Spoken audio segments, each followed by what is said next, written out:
Welcome to week 2 of Math 52.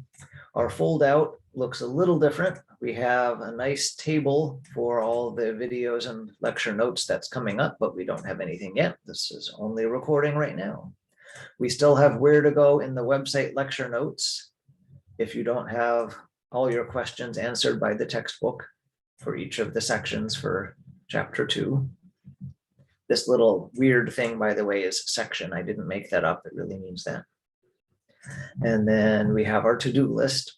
It includes the self-guided homework. Do as much as you can. This is what's recommended for a student with an average math foundation. You might need more or less before it gets either helpful or boring. There's on the study skills page a section about doings. So I'm not going to read out loud all of our study skills during class time because we have pretty valuable class time, meeting only once a week, but read this section about doings if you haven't yet. You should have read the time management one last week. If you didn't, then catch up. Study skills are useful. And then what you're going to turn in, again, 10 by 10 problems that you just want to write very neatly. And if you're not sure what I mean by write neatly, here's the 16 qualities of nicely written step-by-step answers so that you don't have to guess what I want. Everyone who has turned in step-by-step answers last week did an excellent job. I was very happy to see that you and your previous math teachers did what was needed to be able to write things clearly. The new thing is that we had last week work that was more subjective. We wanted to turn in a reflection. If you haven't done that yet, please do it soon.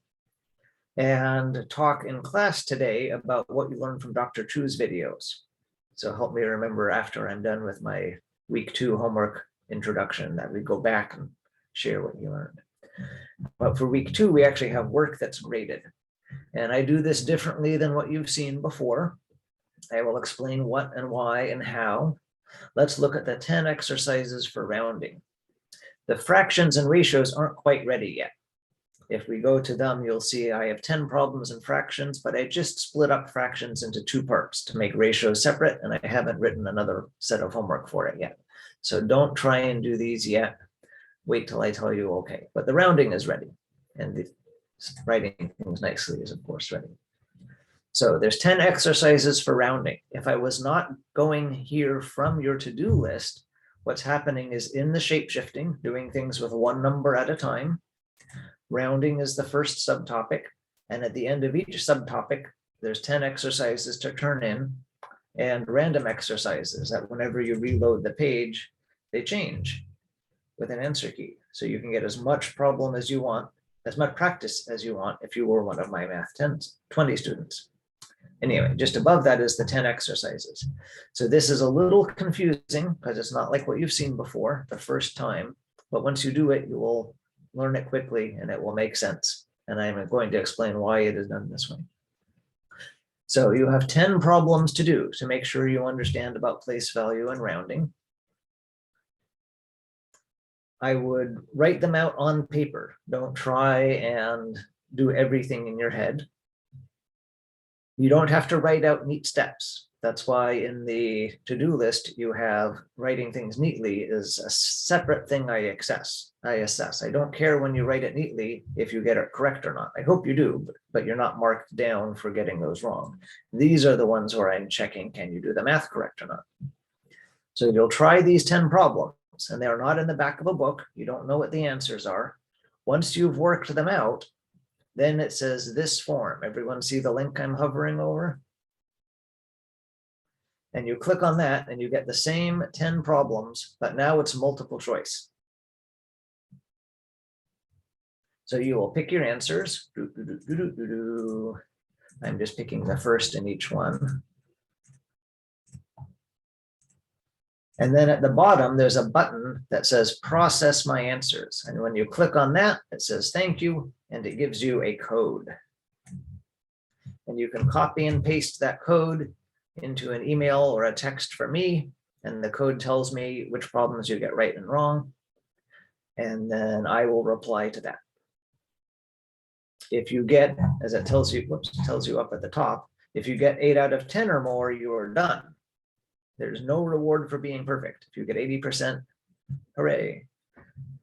If you don't get 8 out of 10, then I say, good start, good try, keep going, and so on. Okay, let's talk about why I do this. First of all, I want us to be corresponding. I could, of course, have the website just grade you, but that makes you just a number and is impersonal and everyone hates it. So I want us to be interacting. So you actually have to send me a code by email or text. Second, when I say you should do this, I would like to be you in the plural. There's no advantage at all to having every student do this individually. You will learn the math just as much working on these problems in a group as you do by yourself. You'll probably learn more working in a group than by yourself. So it is completely okay to have someone send me a code and say, hi, this is the rounding code, and it's Rick and Jordan and Delcy working together. Just tell me who it is so that I know who to mark off that they've done it. Lastly, the obvious reason that I do it this way is I don't want to spend a lot of time grading things needlessly. And I want to be able to give you the chance to keep trying till you get a nice amount correct. So if I was to grade things in the normal pencil and paper way, then that just takes too much of my time. This way, with the code, I can grade it quickly and give you multiple attempts without sucking my life dry. So that's the what to do and why you do it. And yes, you can do it in groups and things like that. The one subtlety is that it is sad that we're meeting remote, because if we were to meet in person at least once a week, then as classes started, you would look at your neighbor's work and say, I got 7 out of 10 right. Let me look at your answers, and you'd compare things. And there would be this very nice learning opportunity where you'd compare work with a neighbor or two and see what answers you got and talk about why you got them right or wrong and so on. And we don't have that, right? Except for showing up in Zoom study groups and awkwardly holding a piece of paper up to the webcam. It's really hard to share your work with each other. So I am much more generous in these remote terms when you email me a code to say, thank you. Good first attempt, Delcy, 6 out of 10. And I will also say often, here's the ones you got right or wrong. So you know which ones to work on, because you can't be expected to look at your neighbor and figure that out yourself. But that's ideally not the best way to do this. It's just what we have to do. Okay, questions about those weird turn in 10 problems, get a code kind of thing?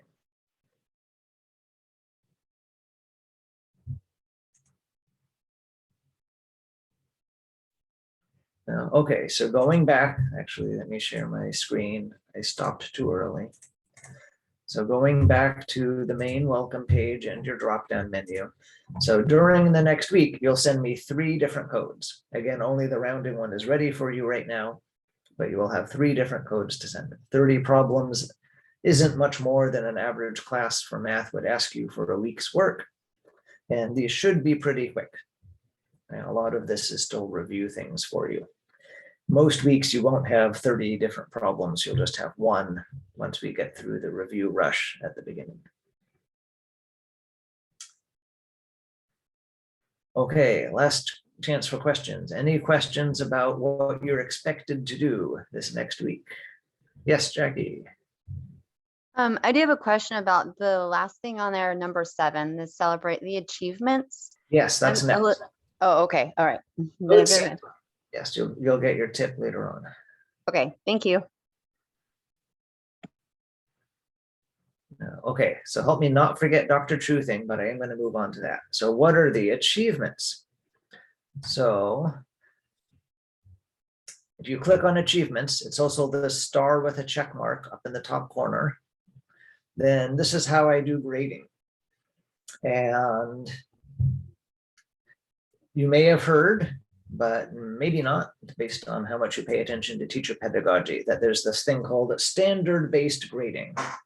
So most math classes traditionally are graded with points. You do quizzes, you do homeworks, you do tests, you do a final, maybe you have a project, everything gets points, and we just smush all the points together and get some number at the end, and then you get a grade. And that doesn't work for lots of reasons. One is that those are like apples and oranges kinds of things, right? We've already talked about how you can't really do math well with different types of quantities. And quizzes and homeworks and tests and projects are different kinds of things. So it's kind of imaginary that you can actually squish them together in a meaningful way. I'm not saying it can't be done, but if it is done well, it's because the teacher and the pedagogy are very carefully designed, not because the system of smushing things with points together is supposed to actually make anything work. Then the second thing is that students tend to look at grade books as what does the teacher value, or even what do math people value? And that is at odds with the point system. With the point system, a teacher wants to grade as few things as possible to not waste their time. And so you don't get a good list of what the teacher values or what people who do math values. You just get the skimpy list of the fewest things that you can be measured about so that we can put a letter next to your name. And then the last thing is that it doesn't really help you communicate to future employers what you do well. If you get a B+ in Math 52, what does that mean? Were you like an A student the whole term but had a bad test?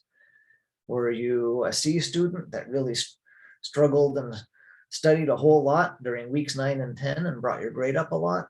Right? No one else knows what that means.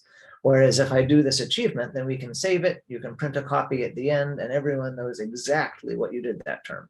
It's much better for showing off about how you are a math person. So for all those reasons, standard-based grading makes more sense. And I do it with achievements, so it looks like a game and is fun. And most of these, if you click on them, have secret things that you can go to that I'm not going to show you during class.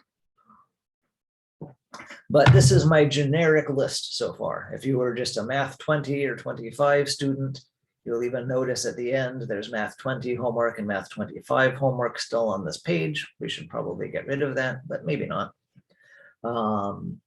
Then I'm not sure what you want this term, partly because this term you're in Math 52 and partly because you're remote. And some of these are a little better for in-person than remote. So the math office is soon going to nag me, hey, you don't have your syllabus and grading scheme turned into the math office yet. But we have a little bit of time to go through this and see which kinds of ways you want to be graded this term. Do you want more quizzes? Do you want more projects? Things like that. What I traditionally do is, can everyone read this? Is this big enough font? I see somebody leaning forward. You mind making it just a little bigger, please? Thanks. A little bigger. Does that work? Okay. What I would traditionally do is say that if you want an A, then you need at least 85 on your final. You have to turn in all of the homeworks, except that there's a little bit to make it easier. And every week you need to attend a study session or meet with me in office hours to check in, which could just be like a 5-minute thing. If you can't do all the homeworks, because everyone has some weeks where real life goes crazy, then you need a color of achievements, pink, brown, yellow, with 3 different stars checked off. And each time you have 3 stars checked off for a color, that can substitute for 1 homework assignment. So the more you participate in class, the less you have to worry about getting all your homework done. For a B, everything goes down a little, 75% on the final, 9 homeworks, or the color that counts as them, and you can miss a study session. And a C goes down even more, 70% on the final, 8 homeworks and 8 study sessions or checking in with an office hour. That might be exactly what we do this term. Or we might decide that that's not a good way to put letter grades to your name on a remote term. So think about that. If you have feedback right now, we can certainly do that, either while I'm recording, or we could stop the recording while we have a big discussion. And if you just need a couple days, I can keep the office at bay until we have decided what kinds of assessment you want that's meaningful. Actually, why don't I pause the recording and we can talk about it. I want to point out two things. One, as we mentioned last week, attendance, except for being automatically dropped if you do nothing the first week of any LCC class, we only take because of aviation. Attendance isn't graded, but there is one achievement for attending lots of classes. And I'm going to change that right now, not from 14, because we don't have 14 classes this term, to, that would be 7 out of 10 weeks. So 7 classes. Okay. So if you attend most classes, then that's just one less thing to do, one easier way to show you're participating. Similarly, you don't have to turn in homework on time, but if you can get 8 out of the 10 homeworks turned in, then that's another achievement. And so that is my balance, that some people don't have good computers at home, some people don't have good Wi-Fi at home, especially in these remote terms. It just doesn't make sense to insist on timeliness for everything. Real life is not always so generous. Jobs and kids cause problems, health causes problems. So being prompt is its own reward, but you can get that too. Yes, Jackie, your question. It says that the A guidelines you to do to visit 10 of the study groups for 10 weeks once a week. What happens if you absolutely can't make one of those? Like, is there a way that you can make one up? And that's the office hour. So then you say, we need to meet for a few minutes in Zoom before the week is done. And I say, sure, what time works for you? Okay. So my concern then, so this week I actually wasn't able to make a study session. So I guess, do I just, I guess I just missed this week. Not worry about it for the first week, don't. Okay. Okay. Sounds good. Thank you. Okay. Is this general setup good? There's nothing in here about projects. There's nothing in here about quizzes. There's nothing in here about midterms. It's just sort of overly simple. Is that how people like it?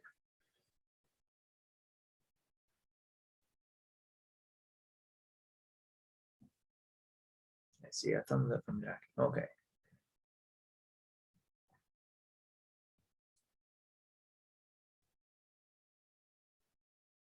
Okay, so I'm not going to print this out as a PDF and send it to the math office quite yet. Give me some feedback in the next day or two if you think of things.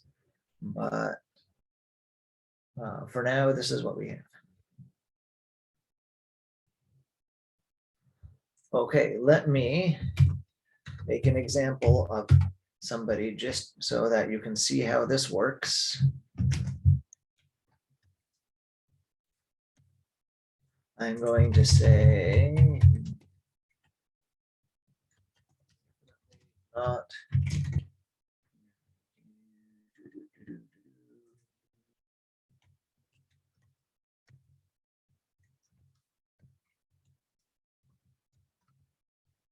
okay, so now if I reload this, I've put in a student named definitely not Jackie, and then you could go, that green go button, then it should make check marks appear. What didn't happen?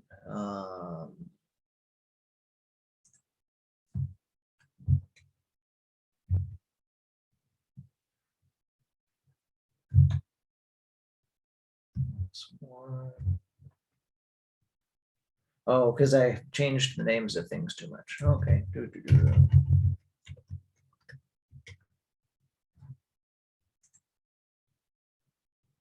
That one.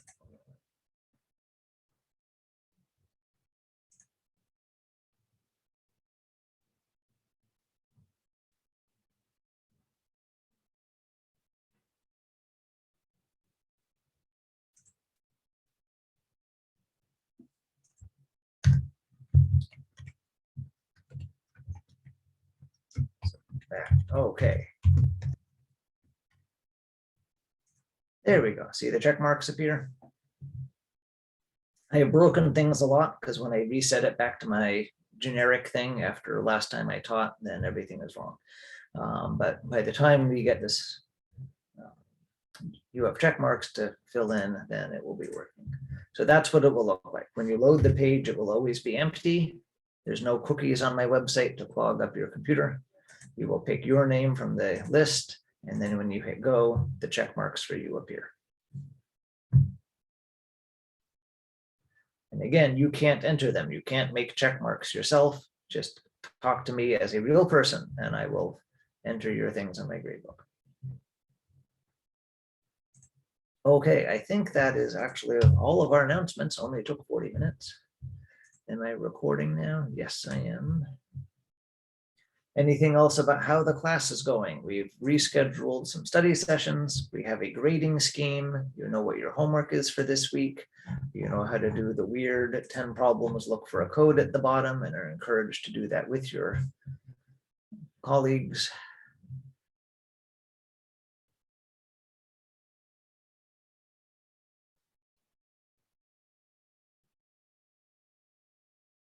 We're all good. Okay. Let's look at our book then.